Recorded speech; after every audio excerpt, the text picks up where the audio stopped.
Shalom Alehem, kita jumpa lagi di dalam pemberitaan firman Tuhan di Gereja Penyebaran Injil Elusai. Sama-sama kita tundukkan kepala sebelum kita membaca kebenaran firman Tuhan. Maha besar Allah Bapa yang kami kenal di dalam nama Tuhan kami Yesus Kristus, segala puji dan hormat kami naikkan di hadapan hadirat Tuhan.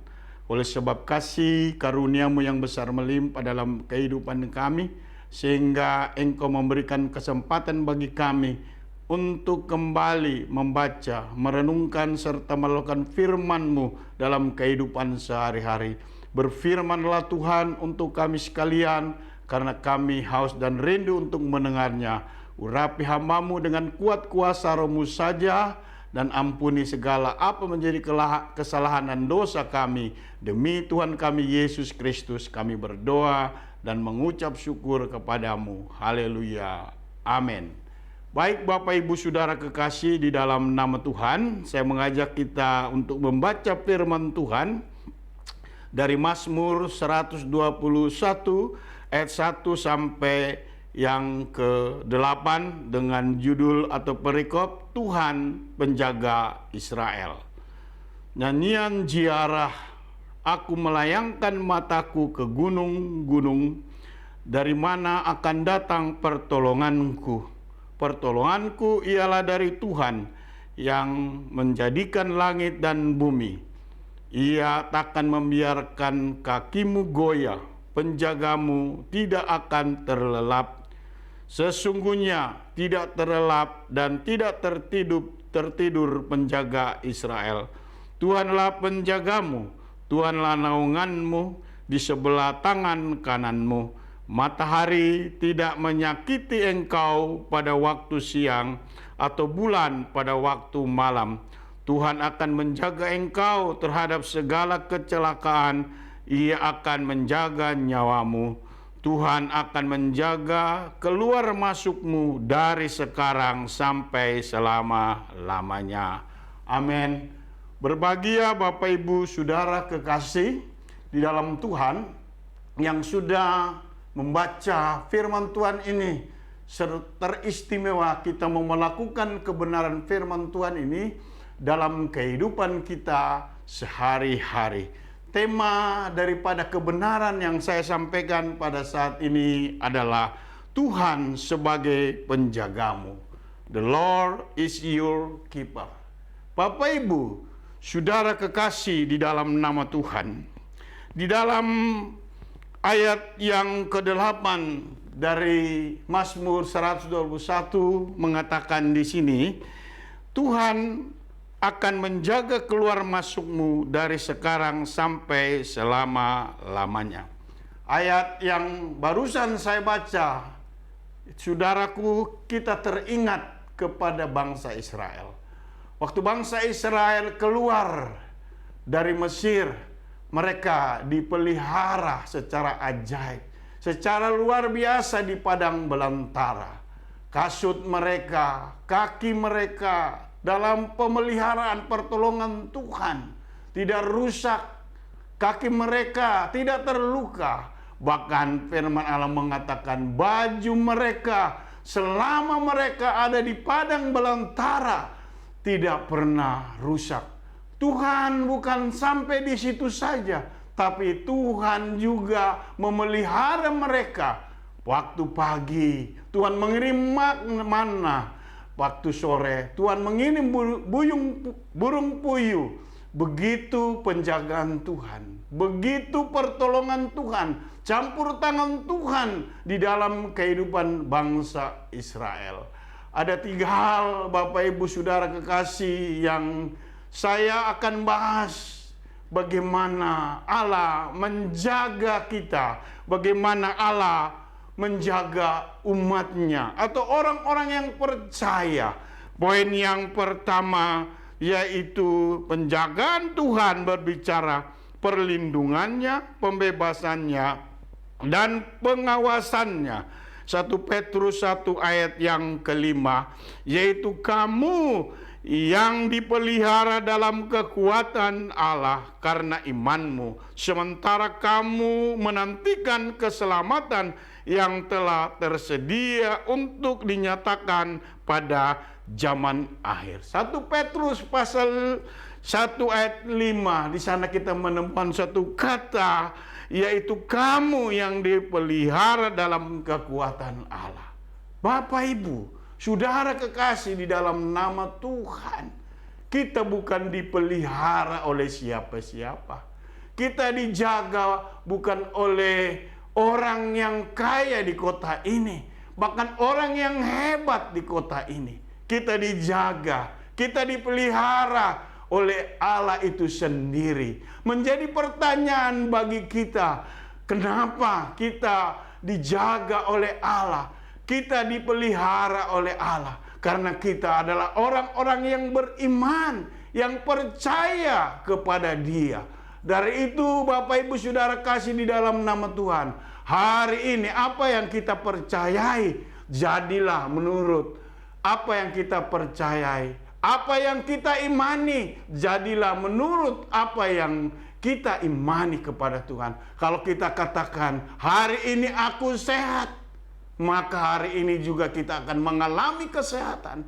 Kalau hari ini kita katakan hidupku akan makmur, hidupku akan kaya, maka hari ini juga akan mengalami kehidupan yang makmur, kehidupan yang kaya, yang berkelimpahan. Kalau hari ini kita katakan hidupku sanggup, bahkan kuat untuk menghadapi masalah, persoalan, tantangan kehidupan, maka hari ini saudara dan saya sebagai umat Allah akan mengalami namanya yaitu kekuatan, bahkan kemenangan yang Allah akan berikan kepada kita tatkala kita yaitu menghadapi segala tantangan, segala masalah, segala persoalan, dan kita keluar bukan sebagai seorang yang kalah, tetapi kita keluar sebagai seorang pemenang. Haleluya. Poin yang kedua, penjagaan Tuhan berbicara, mengandalkan Tuhan sepenuh hati dengan mencari Dia sehingga kita dapat kasih karunia untuk dapat pertolongan pada waktunya. Ibrani 4 ayat yang ke-16, demikian firman Tuhan. Sebab itu marilah kita penuh keberanian menghampiri takhta kasih karunia supaya kita menerima rahmat dan menemukan kasih karunia untuk mendapat pertolongan kita pada waktunya. Allah yang kita sembah adalah Allah yang mempunyai waktu. Allah yang kita sembah adalah Allah yang tidak pernah terlambat untuk menolong kita. Tepat pada waktunya Allah akan menolong kita. Di dalam Lukas pasal yang ke-18 ayat yang ke-7 saya bacakan untuk kita sekalian. Tidakkah Allah akan membenarkan orang-orang pilihannya yang siang malam berseru kepadanya, dan adakah Ia mengulur-ulur waktu sebelum menolong mereka? Ayat 8, aku berkata kepadamu, Ia akan segera membenarkan mereka. Akan tetapi jika Anak Manusia itu datang, adakah Ia mendapat iman di bumi? Bapak Ibu Saudara, Allah tidak pernah mengulur waktu untuk menolong setiap kita sebagai orang yang beriman, sebagai orang yang percaya. Tapi Dia punya waktu tepat pada waktunya. Kalau waktunya Allah, pasti Dia datang menolong kita. Pasti Dia datang mendengar apa menjadi doa permohonan kita. Dalam kebenaran firman Tuhan di Yohanes 11, di sana diceritakan tatkala Yesus mendengar Lazarus sakit keras, Dia tidak segera datang ke tempat Lazarus karena Tuhan punya waktu yang tepat untuk datang. Dan firman Allah mengatakan 4 hari kemudian Yesus baru datang menemui Lazarus, dan secara manusia terlambat. Lazarus sudah dikubur 4 hari lamanya. dan sudah bau. Bapak Ibu Saudara kasih di dalam nama Tuhan, yang menjadi pertanyaan bagi setiap kita, apakah Yesus telat?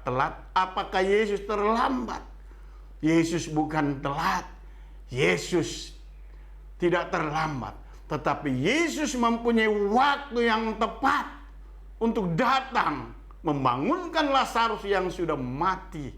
Dan firman Allah mengatakan, Lazarus yang sudah 4 hari mati, sudah berbau, dibangkitkan melalui kuasa Tuhan. Sehingga firman Allah mengatakan, pada saat itu banyak orang Yahudi menjadi percaya kepada Tuhan Yesus.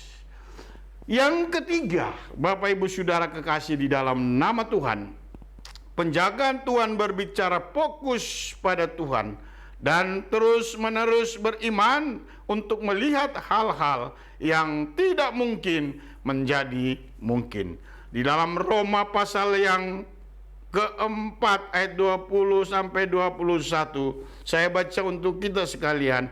Tetapi terhadap janji Allah, ia tidak bimbang karena ketidakpercayaan, malah ia diperkuat dalam imannya dan ia memuliakan Allah. Ayat 21, dengan penuh keyakinan bahwa Allah berkuasa untuk melaksanakan apa yang telah ia janjikan.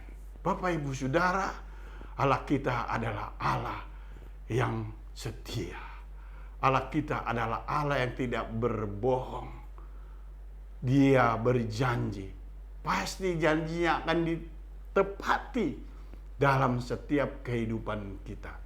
Kalau hari ini Bapak Ibu Saudara kekasih, janjinya belum teraplikasi, janjinya belum tergenapi dalam kehidupan kita, jangan kita lemah, jangan kita tawar hati, karena pada suatu saat pasti apa yang dijanjikan Allah terhadap kita akan Allah nyatakan, akan Allah wujudkan dalam kehidupan kita.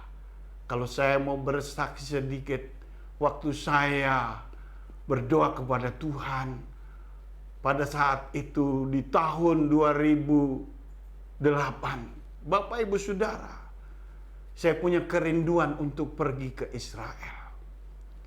Tapi tidak terwujud seketika itu, saudaraku. Itu baru terwujud di tahun 2011. Saya pergi ke Israel. Karena saya waktu berdoa, Tuhan berkata, kamu akan pergi ke Israel. Tapi tidak saat-saat ini. Tunggu saja. Pasti aku yang berjanji kepadamu akan teraplikasi, akan tergenapi. Dan betul, Bapak Ibu Saudara, janji itu digenapi oleh Tuhan di tahun yaitu 2011. Terpujilah nama Tuhan. Dari itu, Bapak Ibu Saudara kasih dalam nama Tuhan. Terus kita akan percaya, terus kita akan beriman. Nantikan janji-janji Allah. Dan biarlah kita terus melihat, mengalami pertolongan campur tangan Tuhan. Hal-hal yang besar, yang tidak mungkin akan menjadi mungkin dalam kehidupan kita. Tatkala kita beriman, tatkala kita percaya, tanpa ada keraguan, tanpa ada kebimbangan dalam kehidupan kita.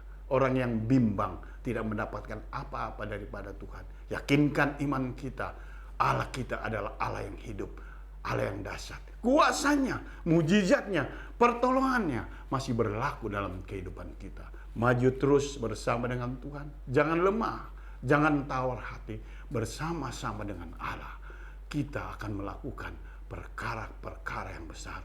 Bersama-sama dengan Allah, kita akan mengalami perkara-perkara yang besar. Haleluya. Demikianlah renungan kebenaran yang saya bisa sampaikan saat ini. Tuhan Yesus memberkati.